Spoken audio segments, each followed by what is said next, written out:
It's time to head back into Patrick's garden, and you've got everything planted now, right? Yeah. So time to do a little maintenance? Time to do a little maintenance, but you know what? It's kind of a neat time of the year because you see things coming up and it kind of brings a smile to your face. But when things come up, we have some weeds and stuff that we have to take care of as well. Too. So we're going to take a look at that and some other things.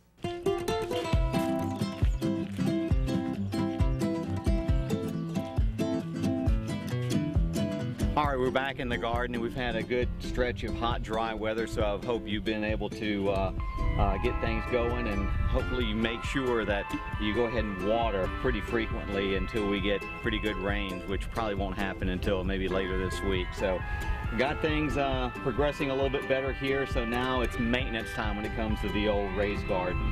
One of the first things we're going to do today is make sure that we stake our tomatoes, since tomatoes need to be staked once they're about 1.5 feet high, because they get pretty wind blown and they can get broken, or they bend easy, or they start growing crooked. So you want to make sure that they grow good and straight, so when they start producing fruit, they're good and strong. You can find stakes like this at any garden hardware store. And once again, they're good and handy, nice and thin, so you can get them into the ground fairly easily, and yet they're pretty sturdy.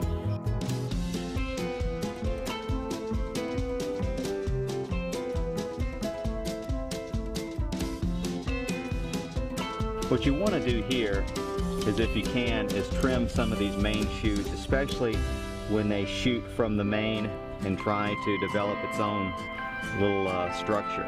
What we'll do here is trim that at the base. You see another one right there. I'll go ahead and trim that one as well. And you want to make sure that you keep this main structure your dominant part of the plant. All right, next project will be staking the tomatoes, and that's usually about a couple of hour project, especially if you have a row of about 16 or 18 tomatoes, and that's something that we'll probably be able to look at in better detail next week.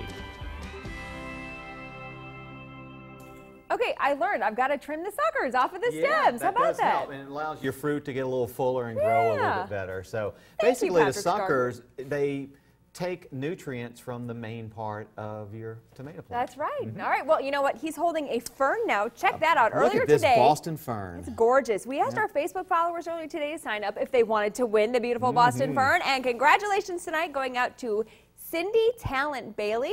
You can pick up your fern at the Glass Farm Nursery. It's located at 8241 US 11 in Rising Fawn. It's what, about 4 miles south of Trenton? 4 miles south of Trenton, and boy, still lots of color. They had a wonderful Mother's Day, but still, as you head into June, still people are trying to get things going for summertime. That's right, and getting those ferns planted. Well, what do you have for us next week? More maintenance? Yeah, we're going to maintenance the big garden, and we're going to have to do a really tough thing, because we planted a lot of different things, and now we're going to have to cull so that everything starts to grow in a All right, manner. and we'll be right back. Stay with us.